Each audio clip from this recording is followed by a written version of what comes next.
देश में AI summit चल रहा है, या फिर कहें भारत की बेइज्जती का समिट चल रहा है। एक ऐसी यूनिवर्सिटी है जिसने खुलेआम चाइना के एक रोबोट को इंपोर्ट किया, खरीदा और बता दिया कि देखिए हमारी यूनिवर्सिटी ने 350 करोड़ के खर्चे के बाद यह रोबोट डेवलप किया है। और जैसे ही यह रोबोट भारत के एआई समिट में सामने आया, तमाम मीडिया चैनलों ने कवर किया, बड़ी वाहवाही होने लगी कि भाई साहब देखिए भारत ने भी एआई में अपना कदम रख दिया है, इतना बढ़िया डेवलपमेंट हो रहा है और ऐसे ऐसे रोबोट बनाए जा रहे हैं। ये जो आप देख रहे हैं इस वक्त स्क्रीन पर, इसको रोबोडॉग कहा जाता है। ये दुनिया भर में पहला नहीं है। ये अमेरिका के सिलिकॉन वैली से इसका डेवलपमेंट शुरू हुआ था। अमेरिका ने अपने स्तर पर किया, चाइना ने अपने स्तर पर किया और गलगोटिया यूनिवर्सिटी कह रही है कि ये हमने बनाया है। अब बनाया है कि नहीं बनाया है, असली कहानी क्या है, इस वीडियो में ही चर्चा करेंगे। नमस्कार, मेरा नाम है धारण, आप नेशनल दस्तक देख रहे हैं। गलगोटिया यूनिवर्सिटी भारत की सबसे बड़ी प्राइवेट यूनिवर्सिटीज में से एक, सबसे ज्यादा फंडिंग वाली यूनिवर्सिटी में से एक, और वो यूनिवर्सिटी पहुंचती है भारत के एआई समिट में, जो कि भारत मंडपम में चल रहा है। 20 तारीख तक चलेगा। अगर आप जाना चाहें तो जरूर जाइएगा। कुछ अच्छे एआई मॉडल्स भी वहां पर मौजूद हैं। लेकिन गलगोटिया यूनिवर्सिटी ने जो छीछा लेदर करवाई है भारत की, वो शायद किसी भी यूनिवर्सिटी ने नहीं कराई होगी। गलगोटिया यूनिवर्सिटी सीधे तौर पर एक रोबोडॉग को चाइना से खरीद कर एआई समिट में ले आते हैं और गलगोटिया यूनिवर्सिटी की प्रोफेसर नेहा सिंह बताती हैं कि ये जो रोबोडॉग है इसको हमने इन हाउस डेवलप किया है, 350 करोड़ का खर्चा किया है और असल में इसकी कीमत क्या है, जो कि अगर आप चाइना से खरीदना चाहें तो आप भी खरीद सकते हैं, $2800 है। $2800 यानी 2,54,800 रुपए का ये रोबोडॉग है। इसके बड़े फायदे भी हैं। ऐसा नहीं है कि ये बेकार डॉग है। इसकी जरूरत हम ऐसे इलाकों में समझ सकते हैं जहां पर इंसानों का जाना बड़ा मुश्किल है, जैसा कि हमने उत्तराखंड में देखा था, जहां पर टनल कोलैप्स होने पर कई मजदूर फंस गए थे। तो फिर ऐसे रोबोडॉग्स को हालत का जायजा लेने के लिए भेजा जा सकता है। मैनुअल स्कैवेंजिंग का काम इन रोबोडॉग से करवाया जा सकता है और उन तमाम कामों को करवाया जा सकता है जहां पर इंसानी जान का खतरा हो। लेकिन साफ तौर पे एक ग्लोबल फोरम पे गलगोटिया यूनिवर्सिटी का झूठ बोलना, और एक नहीं 2-2 बार झूठ बोलना। चलिए, ये तो एक रोबोडॉग की कहानी हो गई कि सबने पता भी कर लिया कि ये गोटू नाम का एक चाइनीज रोबोडॉग है और उसको खरीद करके अपना बता करके एआई समिट में ये चला दिया गया। लेकिन एक और ड्रोन, फुटबॉल ड्रोन जिसे कहा जाता है, कि एक फुटबॉल जैसे स्फीयर के अंदर एक ड्रोन फिट होता है जिसे सर्वेलेंस के लिए इस्तेमाल किया जा सकता है, लेकिन उसको भी ये लोग अपना बता रहे थे, लेकिन ये था विदेशी।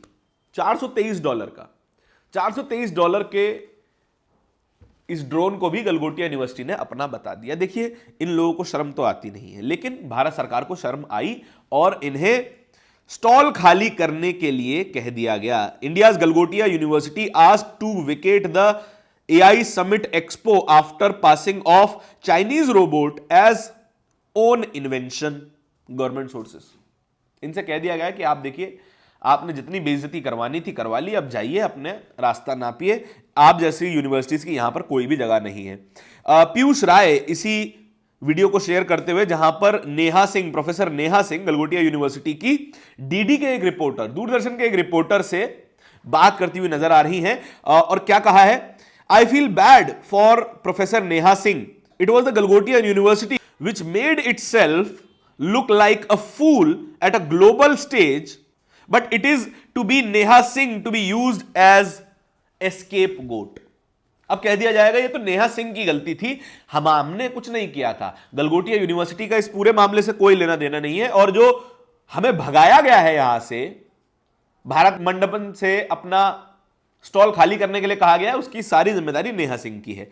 प्रियंका भारती इस पूरे इंसिडेंट पर क्या लिख रही हैं, देश के प्राइवेट यूनिवर्सिटीज में आरक्षण लागू नहीं है। जब तक समाज के हर वर्ग के छात्र मिलकर एक साथ कंट्रीब्यूट नहीं करेंगे, ना रिसर्च ग्रो हो सकती है और ना ही देश ग्रो हो सकता है। गलगोटिया हो या एमिटी, हर प्राइवेट यूनिवर्सिटी का हाल कमोबेश यही है। गलगोटिया हो, एमिटी हो, लवली प्रोफेशनल हो, तमाम तरीके की यूनिवर्सिटीज हैं जहां पर गलगोटिया का तो सच सामने आ गया, अभी तक इनका सच सामने नहीं आया है। और जो लाखों करोड़ों की फीस ये तमाम छात्रों से वसूल करते हैं, उसका इन्वेस्टमेंट कहां है, यह भी साफ तौर पर समझ में आने लगा है। अश्विनी वैष्णव, हमारे रेल मिनिस्टर अश्विनी वैष्णव ने भी इस रोबो का तस्वीर पोस्ट करते हुए एआई समिट दिल्ली का टैग दे दिया और कह दिया कि ये देखिए भारत किस तरीके से इनोवेशन की दुनिया में आगे बढ़ रहा है। सचिन गुप्ता अगले दिन क्या कहते हैं, अगले दिन गलगोटिया यूनिवर्सिटी के एक और प्रोफेसर ने कहा कि नहीं नहीं, हमने तो कभी क्लेम ही नहीं किया कि ये रोबो डॉग जो है वो हमारा है, हमने ना तो इसका लोगो छुपाया ना ही इसकी पहचान छुपाने की कोशिश की।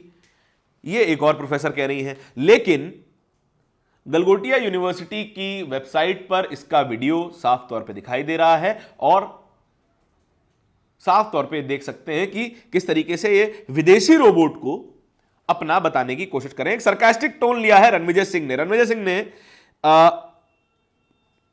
यूनिट्री नाम की इस कंपनी का रोबोट है उसका वीडियो शेयर किया है। चाइनीज कंपनी है यूनिट्री, और उसमें लिखा है कि गलगोटिया यूनिवर्सिटी ने एआई क्षेत्र में कमाल कर दिया, यह खतरनाक रोबोट बना दिया है।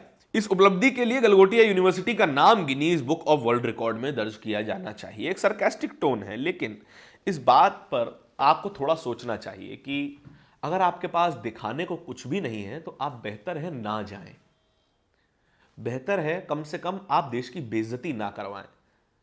भारत सरकार कोशिश कर रही है कि $200 बिलियन की इन्वेस्टमेंट भारत अट्रैक्ट कर सके एआई के क्षेत्र में, टेक्नोलॉजी के क्षेत्र में, लेकिन इन जैसे लोग, इन जैसी यूनिवर्सिटीज भारत की लानत मलानत करवाने में कहीं पीछे नहीं रहती। इस पूरी खबर पर आपके क्या विचार हैं, कमेंट सेक्शन में बताइएगा जरूर। इस तरह की और भी खबरों को देखते रहने के लिए नेशनल दस्तक को सब्सक्राइब जरूर कर लीजिएगा। बहुत बहुत धन्यवाद। दस्तक की आपसे गुजारिश है कि अगर इसको बचाना चाहते हैं तो नेशनल दस्तक को सब्सक्राइब करने के लिए रेड कलर के सब्सक्राइब बटन को दबाएं, फिर बेल आइकन की घंटी दबाएं। नेशनल दस्तक को बचाने के लिए बहुत जरूरी है कि हर खबर को शेयर करें, लाइक करें, कमेंट जरूर करें।